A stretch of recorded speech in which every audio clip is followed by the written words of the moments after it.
नमस्कार दोस्तों, स्वागत है आपका की न्यूज़ 24/7 में। तो चलिए देखते हैं आज की headlines.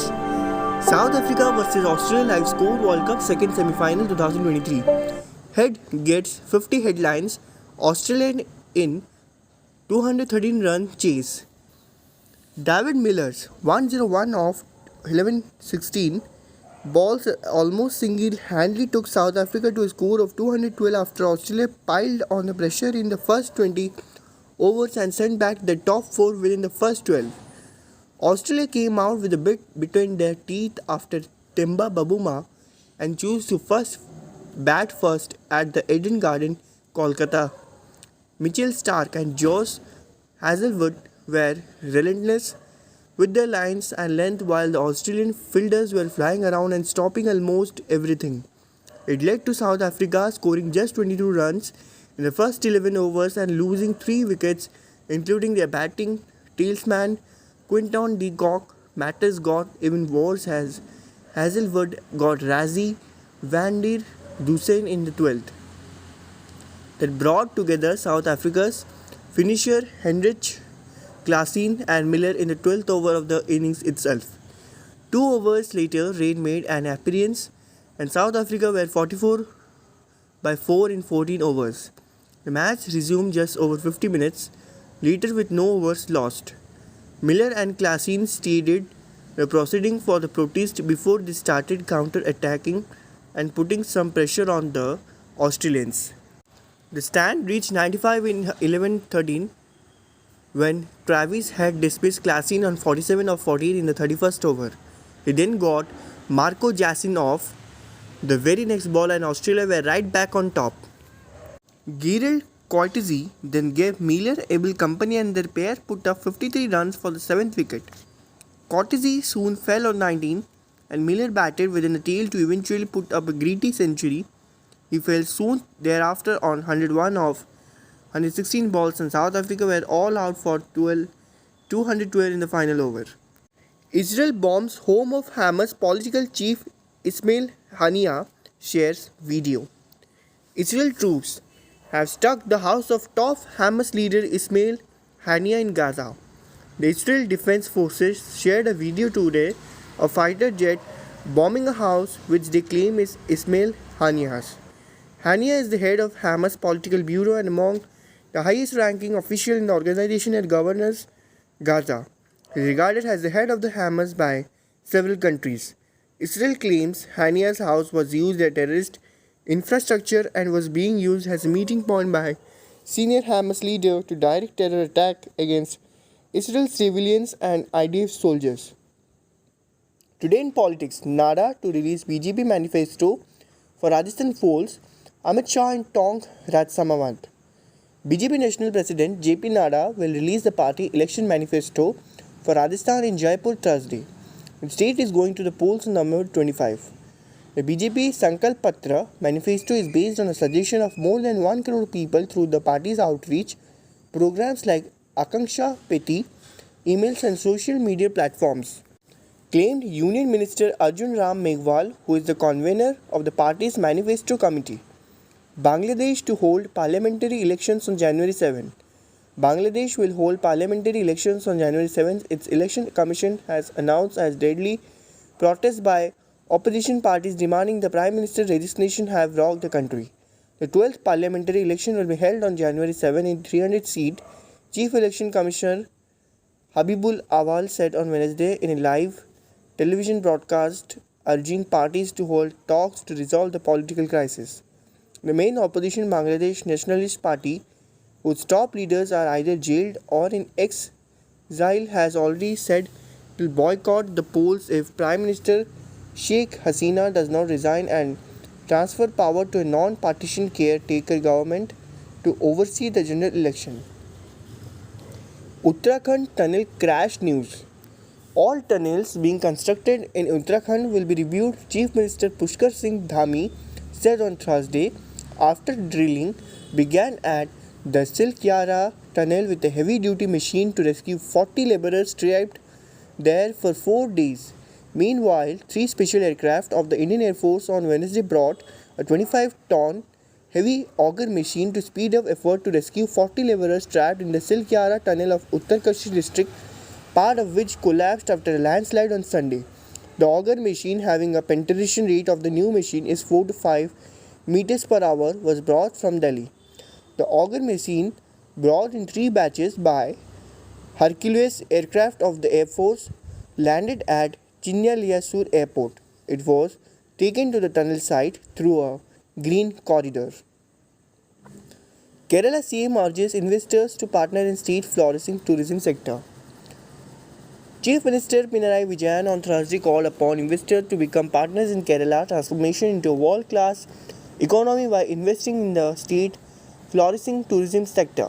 Kerala is all set to transform itself from being the best tourism destination to the perfect tourism investment destination in the country.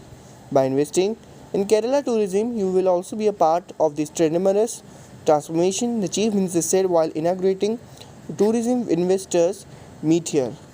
It's the only state in the country with 4 international airports. We have numerous national and state highways. Soon one can travel from Kerala northern end to its southern end on water. Kerala has the highest number of 5-star hotels in the country. We are investment ready, we are accessible, our workforce is well trained and our physical and digital infrastructure is unmatched in the country, he added.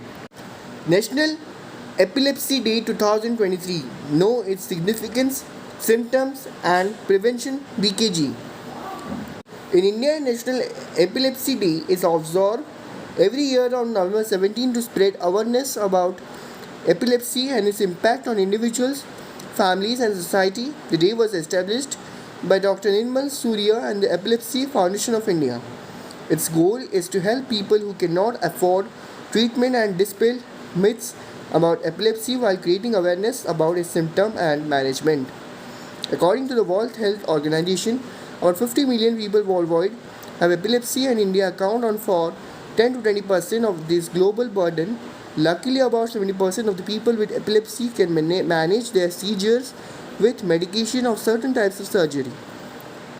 National Press Day. AI and Chat GPT are posing unique challenges in front of media, says BP Jagdeep Dhankar. Vice President Jagdeep Dhankar today said that artificial intelligence and Chat GPT are posing unique challenges in front of the media. Speaking at a function on National Press Day in New Delhi, Mr. Dhankar said that it is unfortunate that the disruptive technology is taking control of human beings. The theme of the event was Media in the Era of Artificial Intelligence, was organized by the Press Council of India (PCI). The Vice President added that artificial intelligence in the media industry can be a valuable asset provided it is used responsibly for the greater goods. Mr. Dhankar said that the credibility is the biggest challenge that the media is facing in today's era of journalism. Addressing the gathering, Union Minister of Information and Broadcasting Anurag Singh Thakur said he looks forward to the media playing an increasingly constructive role in not only highlighting the story of transforming India but also the hopes and aspirations of billion voices from across various regions and sectors. He said that the role of news and content editor in the newsroom can never be fully replaced by artificial intelligence. Mr. Thakur added that an analysis of years of experience, context and oversight that an editor brings will always be a step ahead of artificial intelligence. Minister of State INB Dr. L. Murugan, Chairperson PCI Justice Ranjana Prakash Desi and Sherpa G20 Amitabh Kant were also present at the event. National Press Day is observed on November 16 every year in India to celebrate the importance of a free and responsible press in a democratic society. Bangladesh braces for cyclone tomorrow. Heavy rains likely in parts of Odisha, Bengal. In less than a month, Bangladesh is bracing for yet another cyclone. Once intensified, it will be identified as Cyclone Midili, a name prospered by Maldives. On October 25, Cyclone Hamoon had crossed near southern Chittagong. The Indian Meteorological Department has said that the prevailing deep depression over the West Central Bay of Bengal will intensify into a cyclonic storm during the next 24 hours. The cyclone will cross the Bangladesh coast between Mogla and Kepupara during the early hours of Saturday. The expected wind speed is 60 to 70 km per hour, gusting to 80 km per hour. The IMD said in its special national weather bulletin issued late Thursday morning. President Murmu to visit Odisha twice in November. On November 20, she will attend the All India Santali Writers Conference at Baripada. On November 21, the President will flag off 3 new trains, Tatanagar, Badampahar Memu, Badampahar to Raulkala Express and Shalimar to Badampahar Express from Badampahar Railway Station.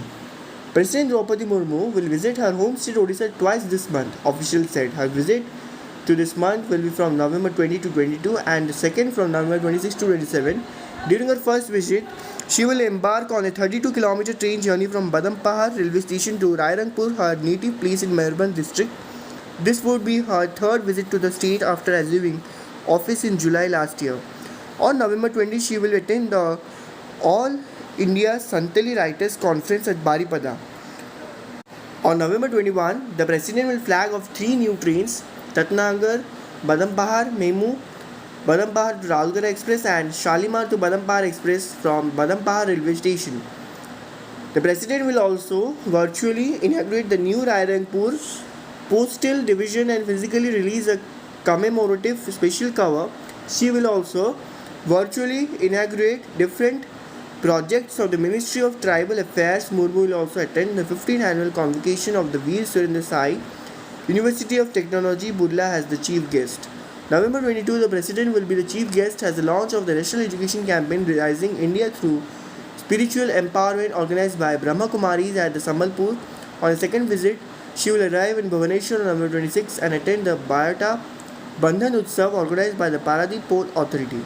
Chief Secretary P.K. Jena held a preparatory meeting with the Time Development Commissioner, DGP Home, Secretary State Intelligence Chief, Revenue Divisional Commissioner and District Collector for the President visit. IMD predicts light to moderate rains in Malkangiri, Koraput, Raigada of Odisha. The Indian Meteorological Department on Thursday predicted light to moderate rainfall over parts of Malkangiri, Koraput, Raigada in Odisha as a low pressure system concentrate the depression over the Bay of Bengal. The IMD has said that under its influence, rainfall activity in several parts of Odisha will begin from midnight and light to moderate rainfall is expected over some parts of Odisha. IMD scientist Uma Shankar Das said if we will look at the weather system yesterday, low pressure system which is moving almost north to northwest and concentrating into depression over West Central Bay of Bengal. Under its influence, we are expecting rainfall activity from midnight today. Light to moderate rainfall is likely over parts of Malkangiri, Koraput and Raigada. ऐसी और news को जानने के लिए जुड़े रहिए के news 24/7 के साथ.